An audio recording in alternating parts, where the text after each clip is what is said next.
So magandang buhay mga ka-ERP. Welcome back to my YouTube channel. So sa video ito mga ka-ERP, ayan, ipapakita ko sa inyo kung paano magpalit ng air filter dito sa aking Hyundai Jetz 2008. Yan, so sa previous video mga ka-ERP, nagpalit tayo ng cabin filter or air filter or aircon filter doon sa loob ng ating kotse. So nung nabili kasi natin to, wala pala siyang aircon filter. Ayan, so kung ikaw ay may Hyundai Jetz at balak mo magpalit ng air filter, tamang-tama sa iyo ang video na to. So hindi ko pa to nabubuksan mga ka-ERP. First time kong buksan ito and inaral natin kung paano buksan to. So sana may laman. Huwag naman sana na kagaya ng aircon filter na walang laman. So sa pagbubukas nito mga ka-ERP, madali lang. 4 na clip lang yan. 1, 2, 3. Tapos yung isa niyan ay, ayun, pabaligtad naman. 4, ayan. And then, aangat na natin yan.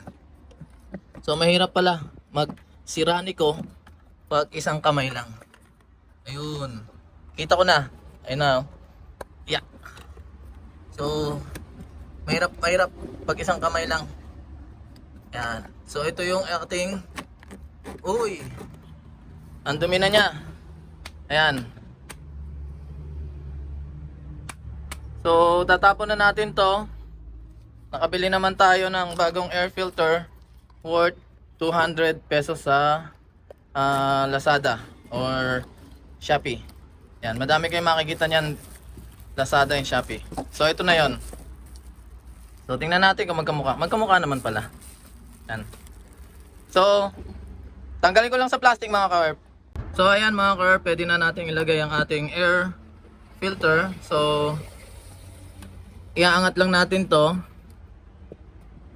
para may pasok to. Ayan.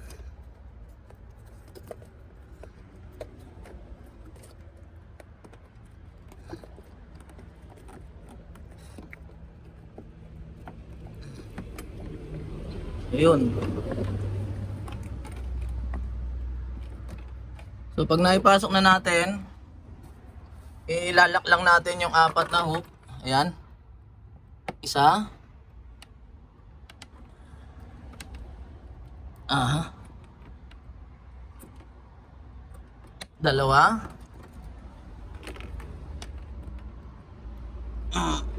4. Yun. So, ganun lang kadali, mga ka-ERP, ang pagpapalit ng air filter dito sa ating Hyundai Jetz. So kung may natutunan ka, syempre huwag kalimutan pindutin ang subscribe button. So marami pa tayong mga DIY na gagawin dito sa ating Hyundai Jetz. Isa na to, yan, kung paano mag-restore ng naninilaw na headlight. So hanggang dito na lang, maraming salamat sa panonood. Kita kits sa susunod na video. Paalam!